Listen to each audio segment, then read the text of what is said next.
मैंने 6 बॉक्स मधुमक्खियों के अपने खाने के लिए, अभी मेरा खाने का शहद हो जाएगा, और मेरी खेतों में मधुमक्खियां रखी है, वो पर पोल है ना, ये पोलिनेशन का काम करती है, पर परागण का काम करती हैं, तो मेरे खेतों की पर परागण हो जाएगा और मुझे शहद मिल जाएगा। सिर्फ 6 बॉक्स। मुझे कोई इंटरेस्ट नहीं था इस बिजनेस को करने का, क्योंकि मैं तो एक टीचर था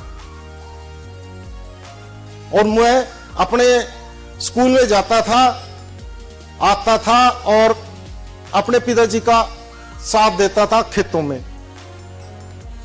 लेकिन जब मैंने वो 6 बॉक्स रखे और उन मधुमक्खियों को देखा 2 महीने में, 4 महीने में, साल में, कि वो इतना काम करती हैं, हम तो कुछ भी नहीं है।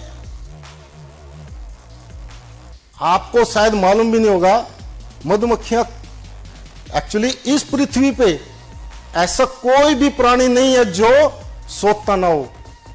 सब प्राणी थक करके सो जाते हैं और सो करके उठ करके फ्रेश होते हैं, फिर दोबारा काम पे लग जाते हैं।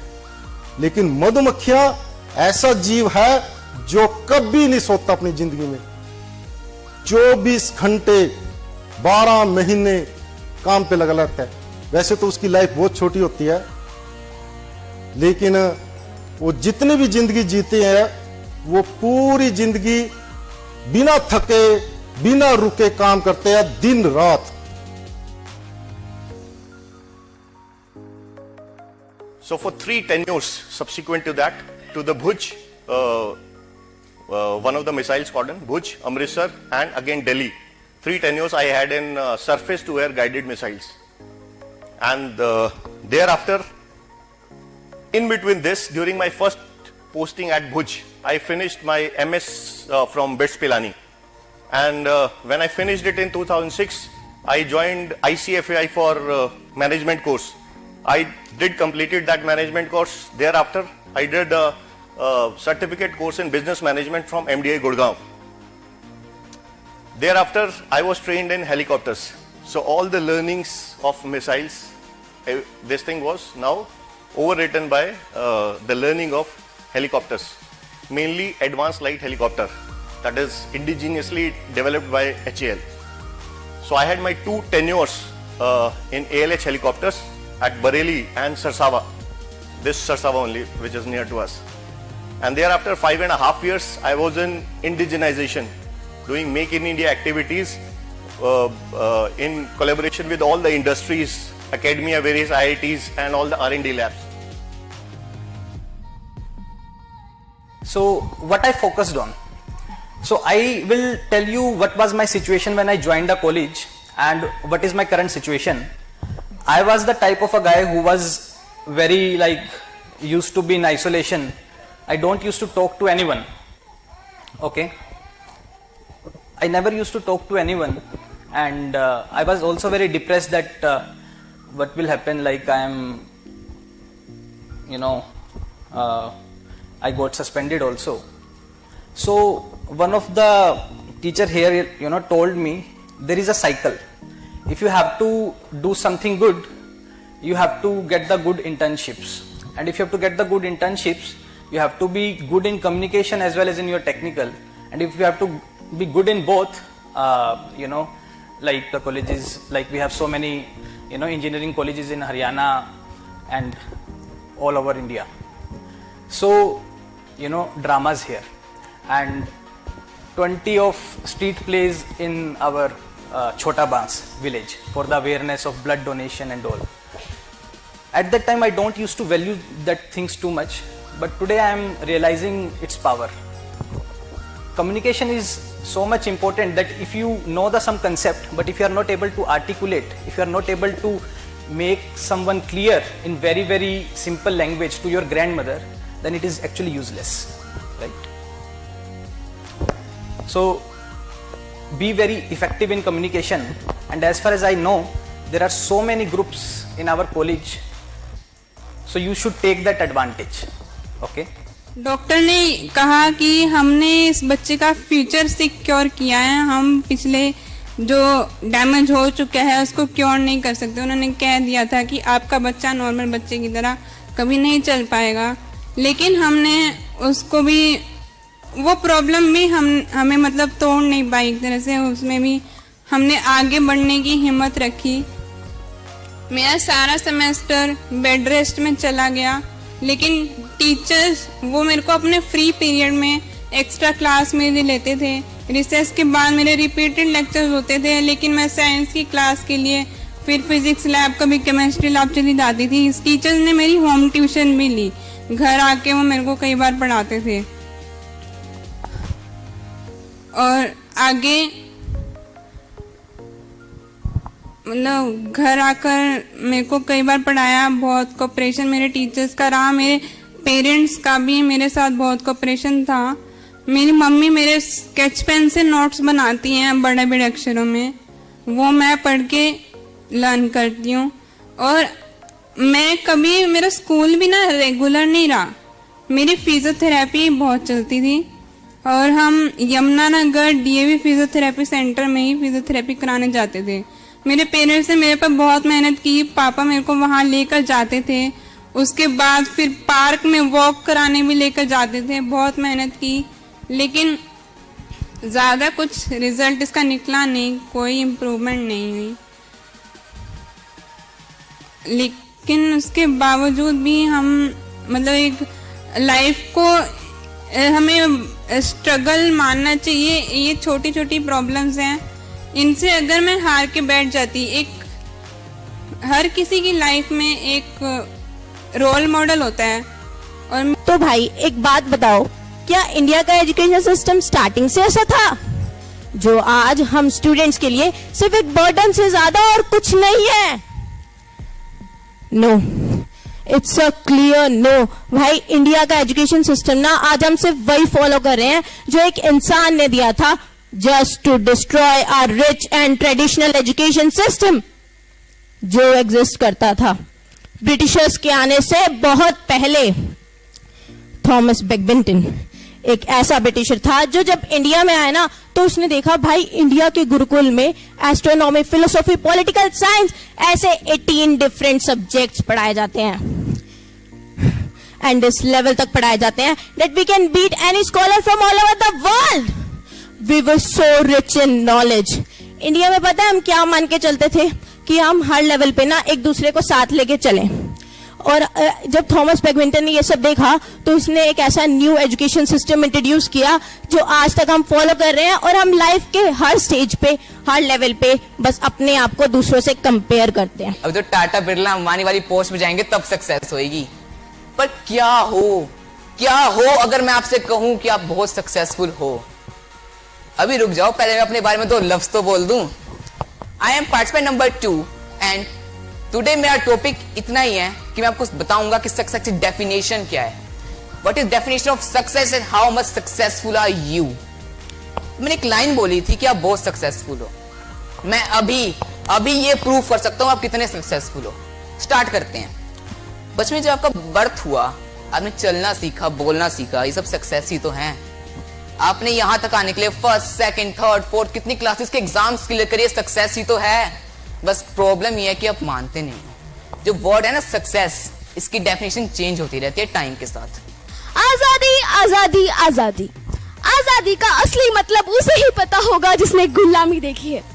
मेरे मानने में जो आजादी हम जी रहे हैं, हमें याद रखना चाहिए कि इसे पाने के लिए हमारे वीरों ने ना जाने कितने बलिदान दिए, जैसे कि रानी लक्ष्मीबाई, भगत सिंह, राजगुरु, सुखदेव, लाल बाल पाल, गुरु गोविंद सिंह व प्यारे उनके 4 लाल।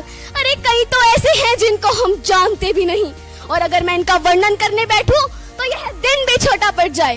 पर मैं नहीं मानती कि 15 अगस्त और 26 जनवरी पर उन्हें याद करना पर्याप्त है। इसके बजाय मैं यह मानती हूँ कि जो बलिदान उन्होंने हमारे देश के लिए दिए, जैसा वह भारत चाहते थे, मेरा प्रश्न है आपसे, क्या ऐसा भारत आज बन पाया है? आओ मिलकर विचार करते हैं। हमारा भारत पूर्ण तरह वैसा नहीं बन पाया जैसा वह चाहते थे, क्योंकि हमारे समाज में फैलती कुरीतियां जैसे कि भ्रष्टाचार, गरीबी और विदेशी वस्तुओं का चलन हमारे देश की जड़ों को खोखला कर रहा है। I am Prachi Saini and today I am standing in front of you to share my views on the topic women empowerment. एक नारी सब पर भारी। In past गर्ल्स के पास राइट नहीं था एजुकेशन का, फ्रीडम नहीं थी कि वो बाहर जा सके और वर्ल्ड को एक्सप्लोर कर सके। पर अगर हमें इतनी डिफिकल्टीज के बाद ये अपॉर्चुनिटी मिली है, इतनी परेशानियों के बाद ये फ्रीडम मिली है कि हम एजुकेशन ले सकते हैं, वर्ल्ड को एक्सप्लोर कर सकते हैं, so we should not waste it. हमें इसका पूरा यूज करना चाहिए और अपने पैशन को फॉलो करना चाहिए। है प्रीत जहां की रीत सदा, है प्रीत जहां की रीत सदा, मैं गीत वहां के गाती हूँ, भारत की रहने वाली हूँ, भारत की बात सुनाती हूँ। इस सभा में उपस्थित सभी हाजिरान को प्रतिभागी नंबर 8 की तरफ से प्रणाम एवं वंदन। आज मैं शब्दों के सागर में देशभक्ति की एक प्यारी सी माला पिरोकर लाई हूँ। मेरे को पता है कि आज मेरे समक्ष देशभक्त जनता बैठी है, मानते हो ना? हाँ तो बोलो, मानते हो ना? हाँ, इसीलिए मैं आज इस अपने कथन की शुरुआत कुछ इस प्रकार करती हूँ, जरा गौर फरमाइएगा जनाब। शिवराम, पुलवामा के अटैक में जो 24 फरवरी 2019 को हुआ, उसमें 3 आतंकियों को मारकर खुद भी शहीद हो गया। उसकी दशा कुछ इस प्रकार थी कि वो उसका शहीद शव जब उसके गांव आया तो उसकी पत्नी 9 महीने की गर्भवती थी। उस 9 महीने की गर्भवती ने अस्पताल से निकलकर अपने पति के शव को कांधा दिया। यह सच्ची नारी शक्ति है, यह सच्ची देशभक्ति है। A very good afternoon to one and all present here. I Umang, participant number 48. कहते हैं वर्ल्ट डिज्नी को ड्राइंग में बहुत इंटरेस्ट था और वो एक कार्टूनिस्ट बनना चाहते थे। Once he went to show his drawing to the publisher और उन्होंने उनसे कहा कि तुम में कार्टूनिस्ट बनने का कोई भी लक्षण, कोई भी टैलेंट नहीं है। बट वर्ल्ट डिज्नी को सिर्फ और सिर्फ खुद पर विश्वास था, उनके पॉजिटिव थॉट्स कि उनको खुद पर विश्वास था कि वो जरूर सफल होंगे। क्या आपको पता है आपके पास सबसे बड़ी चीज क्या है, सबसे बड़ी तिजोरी क्या है? That is your brain, आपका दिमाग। How? If I say to you to think about the elephant, your all mind, in your mind the image of the elephant comes. And if I say to think about the lion, you get the image of lion in your mind. And that's the point. What you think, your mind can create it. If you think about poverty, you get poverty. If you think about wealth, you get wealth. And if you think about happiness, you get happiness. And if you think about success, you get success. Neil Armstrong. आप सभी को लगता है कि चांद पर सबसे पहले नील आर्मस्ट्रॉन्ग गए, बट इज इट ट्रू? नहीं, चांद पर सबसे पहले नील आर्मस्ट्रॉन्ग नहीं बल्कि उनकी सोच गई थी। उन्होंने सोच लिया था कि वो सबसे पहले चांद पर कदम रखेंगे। And it happened. ऑन 20 जुलाई 1969 को वो चांद की जमीन को छुआए। तो किसी भी काम को करने से पहले आपकी सोच का वहां पहुंचना जरूरी है। एंड द शॉर्टकट की of success is positive thinking. मैं उस देश की नागरिक हूँ जिसकी है शान निराली, जिसकी पहचान निराली, तभी तो सामने खड़े दुश्मन भी कपकपाते हैं। मैं उस देश की नागरिक हूँ जहाँ हर 50 मील पर रंग, रूप, पहनावा और मजहब बदल जाता है। मैं उस देश की नागरिक हूँ जहाँ डाल डाल पर सोने की चिड़िया को पाया जाता है। जी हाँ, यही बोला था मैंने अपने दोस्तों के सामने, और पता है क्या रिप्लाई आया? देखो आई बड़ी देशभक्त, जा गई इसकी देशभक्ति। चलो हमें क्या, हमें तो करनी है 12th और जाना है फॉरेन कंट्रीज में। यही तो अच्छी लाइफ है। क्या यही थी इनकी देशभक्ति? यही था इनका प्यार अपने देश के, अपने राष्ट्र के, अपने वतन के प्रति, जहां ये इतने सालों से रहते आए हैं? तो आजकल के जेनजी पीपल को लगता है कि इंस्टाग्राम, स्नैपचैट और फेसबुक पर तिरंगे की स्टोरी डालने से इसको देशभक्ति कहते हैं। इन्हें क्या, आजकल तो सभी को लगता है कि साल में 2 बार हाथ में तिरंगा पकड़ना देशभक्ति है, राष्ट्रगान में 52 सेकंड खड़े हो जाना देशभक्ति है। अगर ऐसा ही है तो जब तुम लोग कार में एसी में बैठे थे और वो छोटा बच्चा फुटपाथ पर नंगे पांव कड़कती धूप में तिरंगा बेच रहा था, तो क्या ये उसकी देशभक्ति थी? जी नहीं, ये उसके पेट को भरने की शक्ति थी।